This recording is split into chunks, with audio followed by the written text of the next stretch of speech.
Hello there. What's going on, everyone? Today we're going to be taking a look at X-Wing's Clone Wars Wave 3 Delta 7 Aethersprite expansion pack. This is the standalone Delta 7 pack, and we're going to be unboxing this thing and taking a look at it right now. So we're going to pop this thing open, and while I'm doing this, let me remind you guys about the giveaway. If you'd like to win an expansion of your choice in the form of a $25 Amazon gift card, all it takes to enter to win that is to be a subscriber and leave a comment on this or one of my videos. Let me know who your favorite Jedi is, or what's your favorite Jedi pilot, or who's the greatest pilot in the galaxy, or what's a good trick to do while flying during the Clone Wars. You think spinning is a good trick?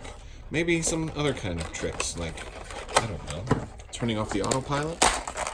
I don't know. Would you ever see a Gungan in a starfighter? Maybe in an N1, or maybe a G1. Is there such thing as a Gungan one starfighter? I don't know. I don't know these things, so I have to ask, and I have to, just constantly be talking because I don't know how to be quiet. Of course, you wouldn't want somebody quiet making YouTube videos, would you? Maybe, I don't know. All right, so here is the Delta 7. This is actually a pretty nice little paint job. Got a little bit of a wash issue on there, a little bit. Not perfect on the yellow. A little bit of a few little boo-boos, but not too bad. All in all, from a distance, it looks very, very pretty. Now we got our blue thrusters, and then there's the underside. All right, very, very, very pretty. And we've got our silver astromech, and yes, looks very, very cool. All right, so let's go ahead and get this thing in its base, and then we can take a look at all of the cardboard. All right, so here first thing we've got is a nice new look on these dials too. The maneuver dial upgrade kits also came out with this wave. I did not pick any of those up though, because I don't really use the maneuver dial upgrade kits, but especially with this fancy new artwork on here, let's take advantage of that. So here is their dial, very, very maneuverable, although they do lack the one straight. We've got blue for our firing arcs, which is very, very pretty. We've got Anakin and Ahsoka on there, and then a generic Jedi Knights on the back, and there's our shield tokens. It's nice to see things actually come with target locks and shield tokens like they're supposed to have. It looks like they've kind of gotten better at fixing things, so that's good. Then we've got Barriss and Luminara, and again, Jedi Knights and Jedi Knights.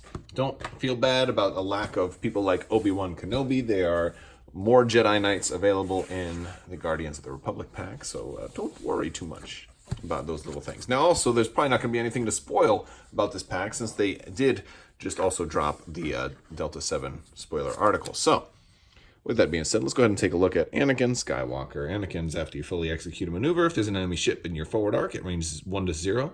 Or in your bullseye, you may spend a focus to remove a stress token. Right, so he's really good at doing those K-turns and stuff, right? 3 force. They got the purple actions on these guys too, so you can have to spend a force to be able to do that action. We've got Luminara with that pretty cool green paint job. She's got initiative 4, only 2 force on Luminara. I was a little surprised at that, but she's got a friendly ship at range 0 to 2 defending. If it's not in the attacker's bullseye, you may spend a force. If you do, change a crit to a hit, or a hit to a focus. Our little Padawan Barriss is using like the same technique, but she's making it more offensive. Right? And she's also got that super, super cool Y-Wing right there in the background. I would almost bet, if I were a betting individual, that we will see Y-Wings in Wave 5.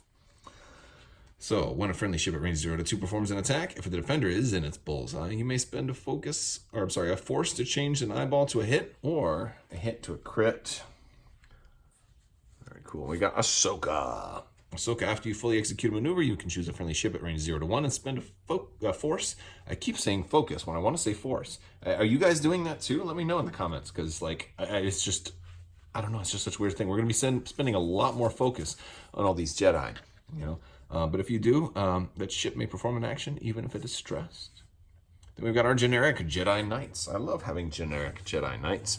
I actually hope that when Legion does the Clone Wars, they have generic Jedi Knights too. I would love to get like a special forces unit of like Jedi Knights walking around the battlefield, all with lightsabers, and painting them all different colors, and painting my own Jedi. That would be super cool. Super cool. All right, there you go, the unit cards. Let's put the quick builds down here. We've got 2 quick build cards. There they are. Whoopsie, whoopsie, whoopsie. There we go. All right, Luminara with the Delta 7B. Regular Jedi Knight with the Delta 7B. Ooh, but Anakin with the calibrated laser targeting. That's actually not a bad idea. Not a terrible idea. All right, so we're going to go ahead and we've got Battle Meditation, Republic only. You cannot coordinate limited ships, but this does give you the purple coordinate action. So this is good to coordinate your clones, especially your generic clones or your generic Jedi Knights, as a matter of fact. Very cool. Both ships must perform the same action. Yeah. Brilliant Evasion. I like this one. While you defend, if you're not in the attacker's bullseye, you can spend a force to change 2. So that's just really, really good for defense. And of course, that's one reason that you might want to put this on Anakin. And they have that one on Anakin, right? No, they have supernatural reflexes on Anakin. Oh, I was thinking it'd be good for him, spinning, literally spinning, right? Calibrated laser targeting. When you perform a primary attack, if they're in your bullseye, you can add a focus result. So very, very nice. I love it. I think that's what I want to do. I think I want to run Anakin with these two, with calibrated laser targeting and brilliant evasion. That's what I think I want to run. I think I want to run that. That sounds like fun. That's what I'm going to do. Maybe another Delta 7. Maybe we'll run Obi-Wan in the Delta 7B. Yeah, give Obi-Wan the tougher ship. He's not as good of a pilot. He needs the help, right? I don't know. R3 astromech, you can maintain up to 2 locks. Each lock must be on a different object. After you perform a target lock action, you may acquire a lock. And R4P. Right, after you execute a basic maneuver, you may spend a charge. If you do, reduce difficulty. We don't need that on too many people. Maybe Obi-Wan could use that one, so he could maneuver around about as easily as Anakin can.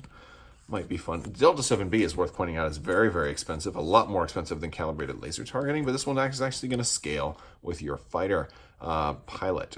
So you'll have to look at different pilots when you're equipping this one and see how much it will cost, because I think it can be as much as 18 points on certain pilots. So, and it can be certainly lower depending on like the worse pilot you put it on, the cheaper it becomes. So that is definitely very interesting. But no, I really like this ship. I like a lot about it, man, and I like that we're getting Jedi. I like that you're gonna have Force. It gives you a lot of points to spend, a lot of Force tokens to spend, currency. Like a little bit. It leaves less up to chance, and I think that's a really cool thing. I think that's one thing I think is very attractive about this ship and this faction as a whole, especially running Jedi Knights. You're leaving a lot less up to chance, and I think that is groovy. All right, guys, that's all I've got for you today. Make sure you stay tuned for more unboxings and check out all the other ones already if you haven't already. If you are appreciative of this, just go ahead and click that subscribe button. It really helps me out a lot, and I definitely appreciate each and every subscriber. I want to thank you all so much for watching. You can also check out crabbok.com, as well as you can hop on my Discord and say hi if you want to hang out there and chat. And that's about all I've got for you. I want to thank all my patrons on Patreon. You guys definitely help make this all possible. I want to thank you all so much. And as always, have a great day.